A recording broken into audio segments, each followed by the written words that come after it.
রাসূলুল্লাহ সাল্লাল্লাহু আলাইহি ওয়াসাল্লাম মক্কায় যখন কালিমার দাওয়াত দিতেন তখন প্রতিনিয়ত তিনি বলতেন যে, হে মক্কাবাসী, যদি কালেমা না আনো, ঈমান না আনো, আল্লাহর ইবাদত না করো, তাহলে আল্লাহ দুনিয়াতেও আযাব দিবে, আখিরাতেও আযাব দিবে। আযাবের কথা বলতেন। নবী মনে করাই দিতেন, শোনো তোমরাই বলো, নূহ আলাইহিস সালামের জাতি ধ্বংস হলো কেন? লূত আলাইহিস সালামের জাতি ধ্বংস হইল কেন? শুআয়ব আলাইহিস সালামের জাতি ধ্বংস হলো কেন? সালেহ আলাইহিস সালামের জাতি ধ্বংস হলো কেন? কাউকে তুফান দিয়ে আল্লাহ ধ্বংস করলেন, কাউরে মাটি উল্টাইয়া ধ্বংস করে দিলেন, পাথরের বৃষ্টি বর্ষণ করে ধ্বংস করে দিলেন, ফেরেশতার বিকট চিৎকার দিয়ে ধ্বংস করে দিলেন, ফেরাউন, নমরুদ, সাদ্দাত, কারুনকে আল্লাহ ধ্বংস করে দিলেন। নবীজি বলতেন, বলো তো এর কারণ কি ছিল? কারণ তো একটাই, আল্লাহর নাফরমানি। নাকি কথা বলে না? কারণ কি? আল্লাহর নাফরমানি। আল্লাহর নাফরমানি। তো পাপের কারণে যুগে যুগে আল্লাহ তাআলা দুনিয়াতেও আযাব দেয় আল্লাহর নাফরমানিতে, আবার আখিরাতের আযাব, কবরের আযাব সে তো আছেই। এগুলো নবীজি বলতেন। আর মক্কার কাফেররা এগুলা শুনলেই বিদ্রুপ করত, ঠাট্টা করত, হাসি দিত, মজাক করত। ওনার নিজে না পাইরা আল্লাহ দোয়াই দেয়। বুঝেন না? এখন তার নিজে পারে না আমরার লগে সাথে, এখন ওই আল্লাহর ভয় দেখায়, আল্লাহ এই দিব, সেই দিব, আযাব দিব। বুঝেন না? এইভাবে বিদ্রুপ করত। তো একদিন নবীজি এরকম আযাবের কথা বলছে, ঠিক ওইখানে এক কাফের সর্দার, নজর ইবনে হারেস, মক্কার কাফের সর্দার, এই বেঈমান নবীজির সামনেই হাত উঠাইছে আসমানের দিকে, মুনাজাতের মতো হাত উঠাইয়া বলতেছে, আল্লাহুম্মা ইন কানা হাদা হুয়াল হাক্কা মিন ইনদিক ফাআমতির আলাইনা হিজারাতাম মিনাস সামা আবিতিনা বিআযাবিন আলীম।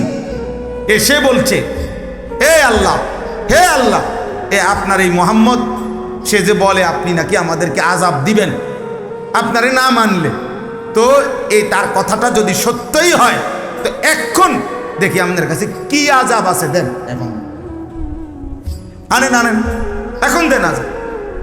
ফাআমতির আলাইনা হিজারাতাম মিনাস সামা, আমাদের উপরে আসমান থেকে পাথরের বৃষ্টি বর্ষণ করেন, দেন। অথবা আরো মারাত্মক কি আযাব আছে আপনার চাই, আনেন তো। চিন্তা করছেন কেমন গাদ্দার? আল্লাহর কাছে কি চাচ্ছে? কথা বলে না, আযাব চাচ্ছে, আযাব চাচ্ছে আল্লাহর কাছে। এই তখন আল্লাহ তাআলা কোরআনুল কারীমের এই সূরা মাআরিজ, এই নাফরমানের কথার জবাবে আল্লাহ এই সূরাটি নাজিল করেছেন। আল্লাহ তাআলা শোনাচ্ছেন, সাআলা সাইলুম বিআযাবিন ওয়াকি'। আল্লাহ বলে, বন্ধু আপনার সামনে এক নাফরমান সুনিশ্চিত আযাব, যেটা আমি আল্লাহর পক্ষ থেকে আসবে, সেই আযাব এখনই চাচ্ছে। সাআলা মানে কি? আহ্বান করছে। লিল কাফিরিনা লাইসা লাহু দাফি'। আপনি বলেন সমস্ত বেঈমান কাফের নাফরমানদের জন্য এই আযাব আসবেই আসবে। লাইসা লাহু দাফি', আযাব যখন আসবে গোটা কায়নাত একসাথেও তা প্রতিহত করতে পারবে। মিনাল্লাহি দিল মাআরিজ তারুজুল মালাইকাতু ওয়ার রূহু ইলাইহি। এই আযাব কার পক্ষ থেকে আসবে?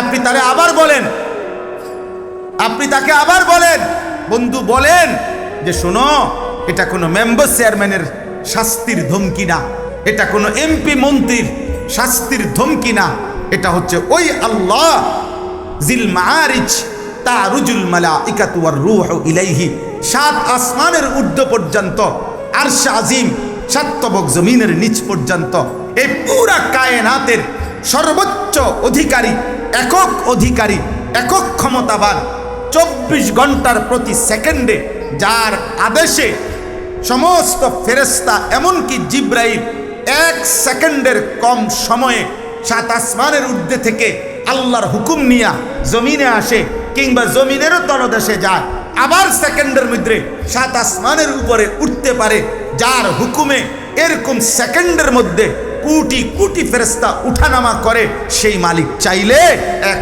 সেকেন্ডে আযাব দিতেও পারে।